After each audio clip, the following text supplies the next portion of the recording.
This episode of the Restoration Today podcast is presented by NextGear Solutions, a leading provider of property restoration workflow software. NextGear was recently acquired by CoreLogic, a leader in property information and data-enabled solutions, in a move to bridge the insurance and restoration industries into one open platform and to offer new, best-in-class solutions that improve how the industry helps millions of people protect and restore the homes they love. Learn more at corelogic.com/nextgear.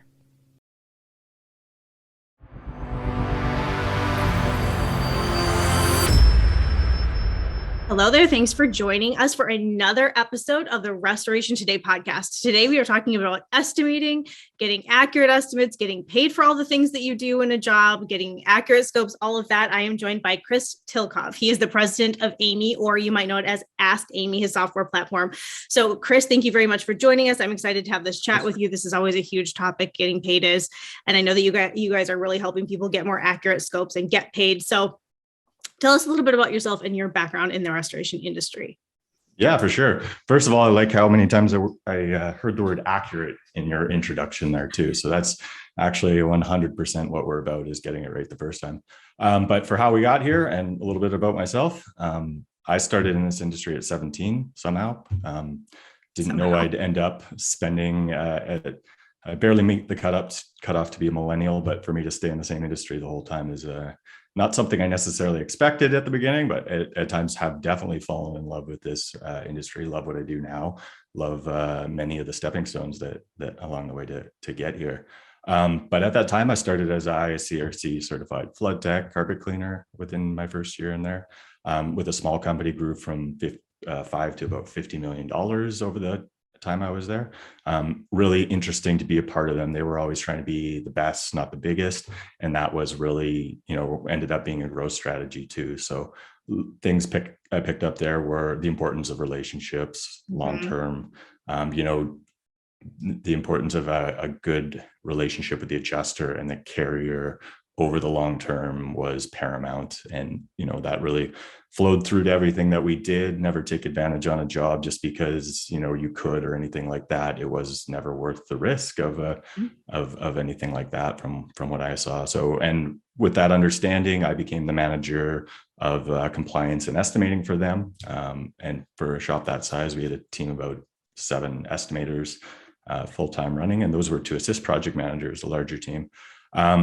Accepted several awards for carriers and TPAs there too. So paying attention to the compliance aspects, of course, was a big part of it. And then I became a national manager for a national organization that trying to expand those same sort of ideas across the entire country as it was. So as it turns out, it can be quite difficult to keep up with all the carrier expectations and everything across the country. So eventually actually stepped out to build Aime to focus just on that. Exactly what you said at the beginning: accuracy, consistency across many, many individuals, across many provinces and states, and see what we could do to make the whole process easier, because it was getting harder and harder all the time. So what are some of the biggest pain points? You talked about compliance, but what are some of the biggest pain points you hear from contractors when it comes to estimating and getting an accurate estimate, really getting all those line items in there? Yeah, well, first off, I think contractors really do want to write compliant estimates, complete estimates, of course, too. They want to be accurate. They want to be profitable too. And what it can often come down to is having the right people in place at your organization. So hiring, training, retaining. And I think these, in recent months and years have even become harder and harder. For kind of what I talked about in your first question there too, like they're huge databases. You're adding Symbility in a big way now with Liberty Mutual, Safeco, and Aviva in Canada coming on. There's a lot of pressures to have these people that have all this knowledge. And it's not just about knowing that database. That's one piece of the puzzle. You need to be an expert in all these different trades. So foundation, roofing, and all the specialty trades in between, you need the knowledge to be able to put those right estimate line items into an estimate. And on top of that, then you've got all of the TPA or carrier expectations that can be sometimes nearly identical, but slightly nuanced enough to get you reviewed with exceptions and have that file come back at you and, take that extra time. So biggest pain points would be, ensuring that your staff in estimating and project management is up to that level to meet all those needs is very difficult. And then more recently, I'd say I'd add to that one is the need for Symbility training and assistance has kind of come up quickly as large carriers have moved that way recently. Yes. And now there's the whole like CoreLogic owns next year, and there's Verisk and Xactware, and that's creating a very interesting dynamic. So let's talk about that a little bit more. What are some of the big differences you see between Symbility and Xactimate? Sure. Like from an estimating perspective, there's I'm not here, and I don't honestly have an opinion to say one's better than the other or anything like that. So people love things in Xactimate like the codes. Like if you've been estimating for a long time, you can enter codes and they're committed to memory and you can just tap them in and kind of move through quicker. Some things that people like about Symbility are the ease with which you can see what is and isn't included in a line item and go and build your estimate that way with that knowledge. The important thing, I think, is just to recognize that they are very, they do accomplish the same thing in a lot of ways, but they're very different programs. So for a business owner, anybody in the industry to recognize, if you've got somebody that's trained up on one and not the other, the expectation that they can just move over and write one in the other isn't realistic necessarily. There's a training curve that needs to happen there. There's time. So you can be an expert in both. It takes a long time to become an expert in either with a very long time if to get to the top. Yes. So do you see the trend in our industry? There's a trend now of more remote estimators handling things. It's really hard to hire in the industry right now, and there's so much to know with estimating. So a lot of companies are trending toward that remote estimator idea. Do you think that that's going to continue to be a trend? Do you think that that'll level out? Do you think platforms like yours play a role in that and helping that become kind of a more, I guess, something that can be subbed out essentially? Sure. I think it's going to continue. I was involved in building a remote estimating team for that national organization years ago. They're still going strong. We see new ones pop up, whether they're in-house for a franchise group or whether it's a third-party estimating specialist. They're continuing to grow from what I can tell. We do work with a couple ourselves as well. So we offer that same level of consistency to that team. They've often got, estimators writing in all sorts of different states. So it's not like you pull the team together. Well, you of course could have Zoom meetings and work on things, but bringing that consistency across the consistency that the carrier is demanding, that therefore the contractors demanding of their estimates, to bring it all to one place. Aime is already becoming a part of that process. And I do expect the trend to continue just because specialization for especially smaller organizations with the risk of maybe losing your best estimator, or they go on 2-week vacations once a year. You know what I mean?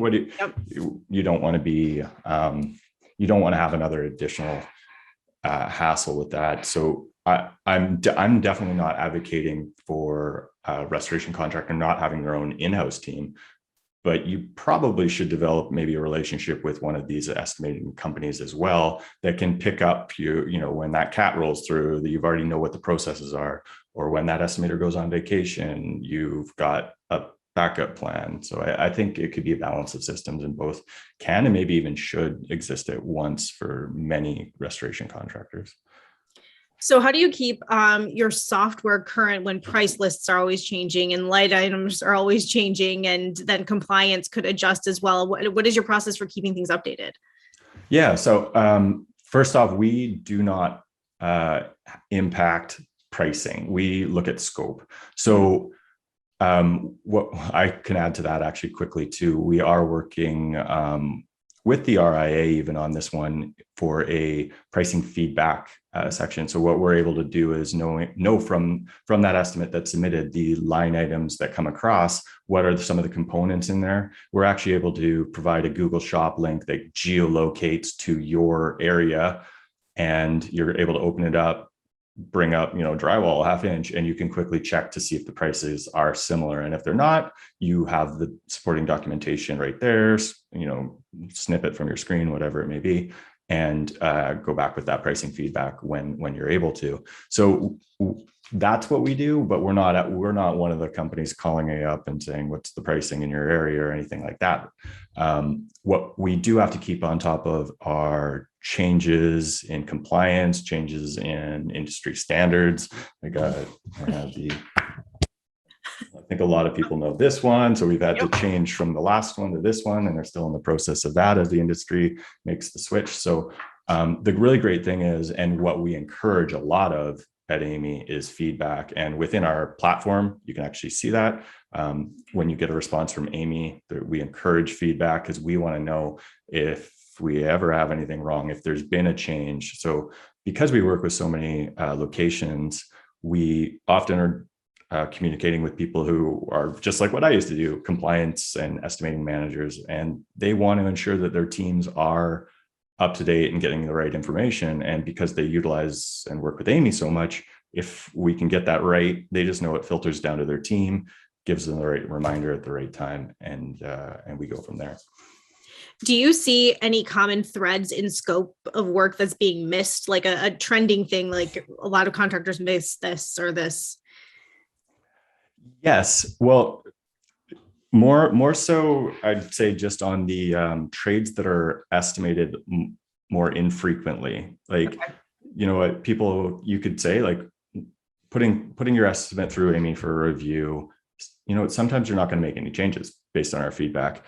Because if it's going to be, you're just doing that floor replacing throughout and changing baseboards and things like that, there's not a lot of opportunity with fewer line items in an estimate to miss much. You get the scope right in one room, you copy and paste it throughout type thing. It's the trades that you don't deal with as much. And to highlight one example, although you kind of do deal with this one as much, but there's a lot with cabinetry in both of these estimating databases, Xactimate and Symbility. All the different line items for scribe boards, for knobs and pulls, for rollouts, for tip outs, for lazy Susans, for these are so commonly missed. And with thousands of estimate line items in each database, the expectation that estimator, even a seasoned estimator, is going to remember everything all the time is a very high bar. So that's why Aime is always there, just to kind of tap on the shoulder right before you're completed writing that estimate. Hey, did you remember the lazy Susan? Hey, did you remember this? Based on the conditions of the estimate, of course, too. So when you're getting into specialty trades, Aime is really going to shine for you, because a lot of people don't have the experience doing those trades. I know I didn't. I learned these things slowly over time, and fortunately have been able to work with our team at Aime to slowly teach a database to remind me that there's a earthquake strap on a hot water tank. Who knew, right? Okay. That's such a minor, interesting tidbit. Okay. So do you have any tips or tricks to offer other estimators or people who are in compliance in their restoration companies, other than, you have a resource here that they can use, but any other tips for ensuring accuracy in their scopes? Totally. Yeah. I think training is incredibly important. It was always a huge part of, my career. Fortunately, the companies I worked with put it highly important. So I think external training, and this is not a pitch for Aime. We work with a couple training groups, both Actionable Insights and Ben Justison's and Leighton Restoration Solutions. We either refer to or work with them on some rules from time to time. Each of them, I'd recommend them for sure. For external training, always staying up to date is very important. And then training internally, Aime kind of offers a peer review, but the same sort of review can and should be done by, having another project manager review your estimate and reviewing their estimate yourself, kind of trading that back and forth. There's a lot to be learned by that that kind of cross training, and another one for people whose roles are absolutely dedicated as estimators. And what we used to do at the local company that I worked for was when we hired an estimator, we'd often put them in the field for 2 weeks with the flood division, 2 weeks with the construction division, just to know make sure that they actually know what's involved in a lot of these things. So cross training within the office is a huge one. And then the last one I would say is leverage technology too, but that one is a pitch for Aime or any other right. database that's out there. That's all right. You're allowed. Deal. Okay. So I know that you're not dealing with pricing or anything, but is there a way that you measure the difference between like what a scope is when it comes in and then the difference when it goes out, like how much of a difference you found or the line items you found?